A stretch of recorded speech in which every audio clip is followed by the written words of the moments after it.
What's up mga kaidoy? Medyo mag-vlog lang ako ng konti dito tungkol sa mga rally-rally.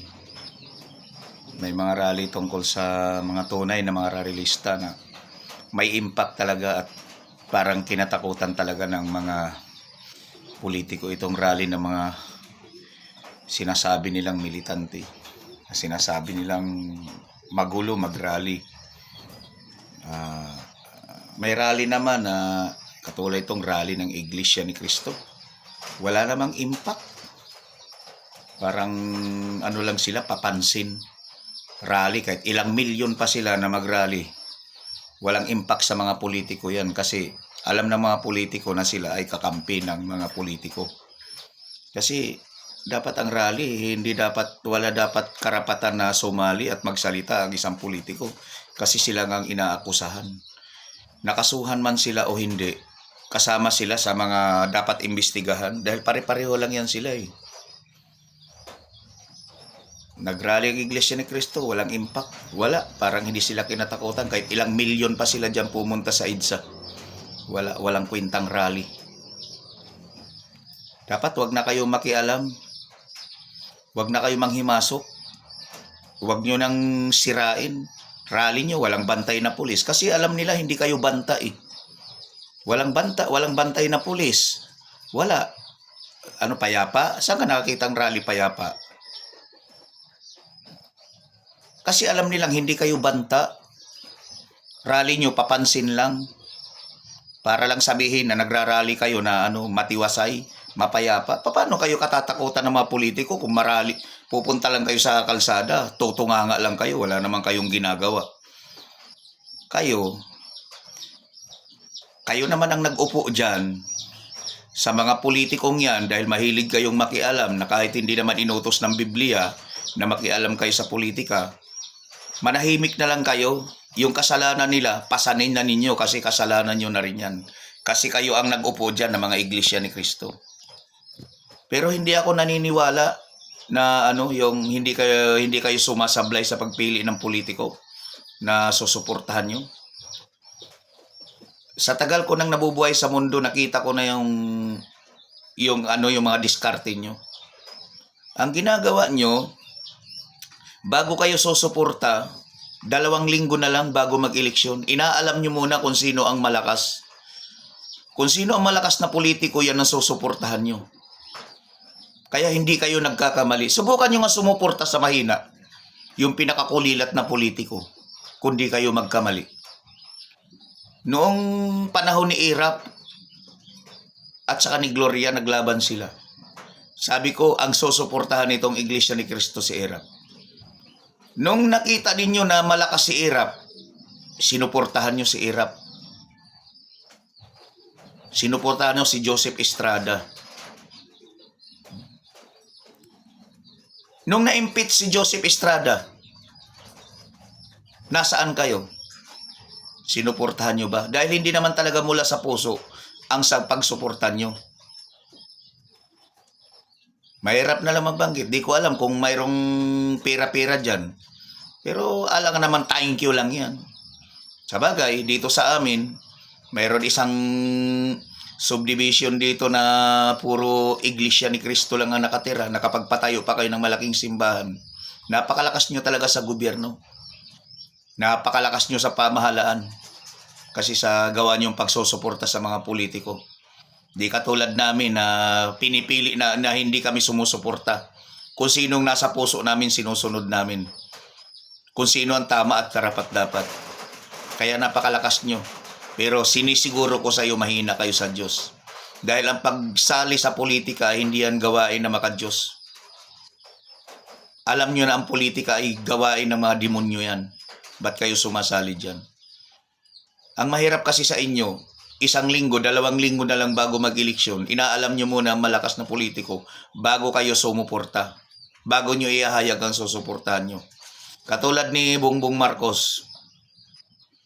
Inaalam nyo muna, nakita nyo na napakalakas ni Bongbong Marcos. Sa 7-Eleven, nagkaroon pa ng baso, Bongbong versus Lini, sa soft drinks. Mas una na nauubos ang baso ni Bongbong Marcos. Kaya sinuportahan nyo si Bongbong Marcos. Kung si Leni Robredo ba kayang sinuportahan nyo? Ha? Mananalo ba yon? Hindi. Subukan nyo ngang kumuha ng ng 12 senador na susuportahan nyo kung lahat yun manalo. Hindi galing sa Diyos. Yung mga pagpili nyo, hindi ang galing sa Diyos. Dahil lang yun sa inyong leader na sinusunod nyo. Dapat, ang mga membro, binibigyan nyo ng karapatan na bumoto kung sino ang gusto nila. Huwag nyong kontrolin ang gobyerno dito sa Pilipinas. Napakayaman nyo na. Halos pag-aari nyo na ang lahat ng ari-arian dito sa Pilipinas. Napakayaman nyo ng Iglesia ni Cristo. Maawa naman kayo sa amin na mga mahihirap. Hindi naman yaman ang sinabi ng Panginoon. Hindi naman sinabi ng Panginoon na magpakayaman ka dito sa lupa. Ang sabi ng Panginoon, magpakayaman ka sa langit. Dahil ang yaman dito sa lupa, nawawala yan.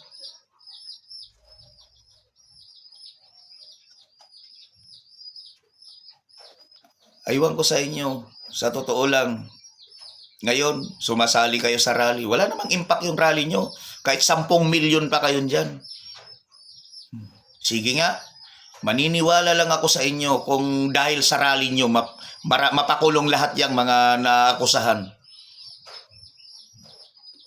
Pero ganun pa man, manalo man, mga karoon ng rally, tapos ang iuupo nyo rin, bulok din. Wala rin.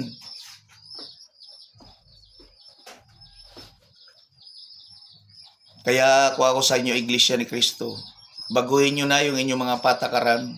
Huwag na kayo sumali sa politika. Nadudungisan lang yung inyong samahan. Unang-una, di nyo masisisi ang tao kung pag-isipan kayo na kayo ay nagkakapira dyan sa eleksyon na yan. Kasi hindi naman thank you yan eh. Alam lahat ng bagay may kapalit yan eh. Hindi nyo kami masisisi. Pero imposible naman na tumutulong kayo sa isang presidente na manalo. Tapos thank you lang. Hindi ako naniniwala kung yung mga maliliit nga na relihiyon na sumusuporta nagkakaroon. Kayo pa kaya? Kaya hindi nyo kami masisisi na magsalita. Ito talaga ngayon, di ko na natiis. Nakikialam pa kayo eh. Huwag na kayo mag-rally. Wala namang mapapala eh. Huwag nyo na sirain yung tunay na rally, yung tunay na lumalaban. Manahimik na lang kayo. Suportahan nyo na naman yung susunod na tatakbo. Nakakasakit kayo ng damdamin eh.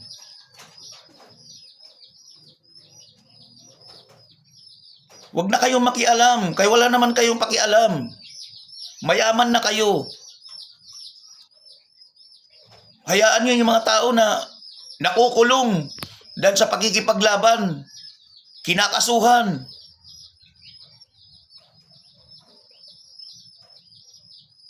Wala naman kayong magagawa eh. Sa susunod na naman na eleksyon, 3 araw na lang ang eleksyon, susuportahan nyo yung malakas. Wala naman kayo tunay na pagpili talaga kung sinong karapat dapat eh.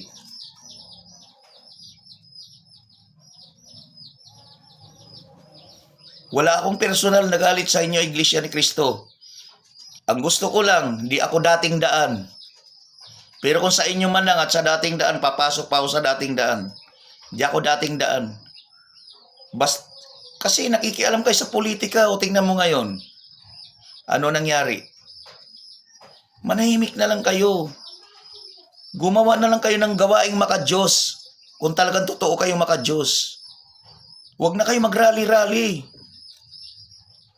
Di namin kailangan yung tulong nyo. Kung ang rally man lang ninyo, walang impact sa tao. Ako, di ako sumasali sa rally.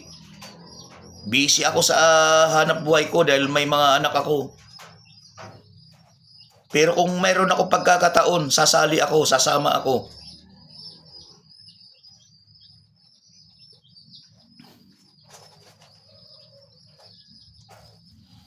Nakakasakit kayo. Kayo ang nag-upo.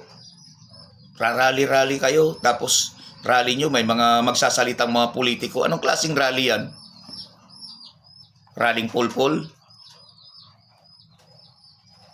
Ako, wala akong personal na galit sa inyo. Sana naman,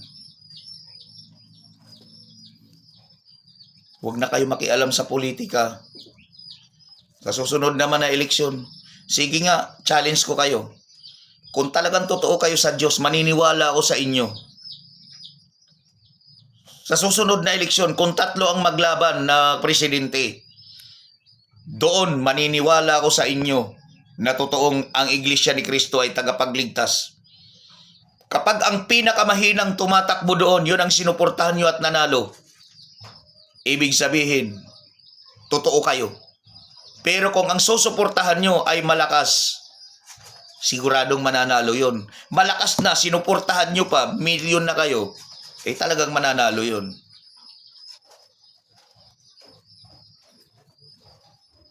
Ha? Di ko kayo binabatikos. Wala akong pakialam sa yaman nyo o korupsyon nyo dyan sa loob ng iglesia. Basta sabi ko, wag na kayo makialam, wag na kayo mag-rally-rally. Dahil yung rally nyo wala namang impact, nakakasira lang sa tunay na nagra-rally. Walang bantay na pulis, wala lahat, para sabihin na mapayapa kayo. Galit na ang tao, mapayapa pa rin. Paano mo ipapakita ang galit mo kung ganyan? Sa totoo lang, mas totoo pa nga ang Katoliko sa inyo eh.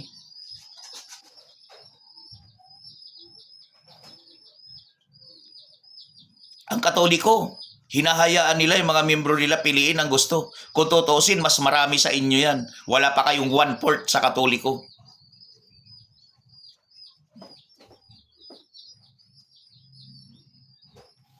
Tapos pag ang Katoliko mag-rally, sumasama sila sa tunay na rallyista. Nandoon sila mga pari, mga madre. Huwag na kayo mag-rally-rally. Total, kayo naman ang nag-upo dyan, tanggapin nyo na ang kasalanan ng inupo nyo, kasalanan nyo na rin. At ang rally nyo, wala namang impact. Wala talaga. Walang kwentang rally. Yun lang po. Di ako galit sa inyo. Di ko kayo binabatikos. Pero kayo ang nag-upo, dapat wag na kayong makialam. Ang gusto ko lang, kung talagang totoo kayo sa Diyos, sa susunod na eleksyon, kung sinong pinakamahinang tatakbong presidente, yun ang suportahan nyo. Pag yan ang nanalo, maniniwala ako na talagang galing sa Diyos. Alam nyo naman, dalawa ang naghahari sa mundo, si Satanas at ang Panginoon. Di ko alam kung saan kayo roon.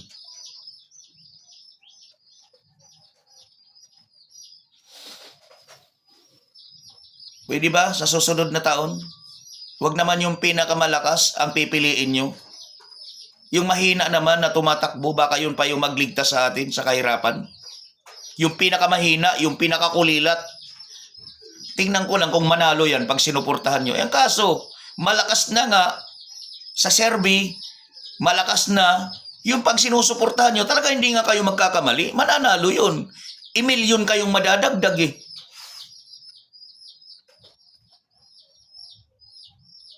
Huwag kayong magagalit sa akin ha. Wala akong personal na galit sa inyo. Wala akong pakialam sa relihiyon nyo. Dito lang ako nagsalita. Ayoko talaga kayo sumasama sa rally. Kayong rally nyo walang impact.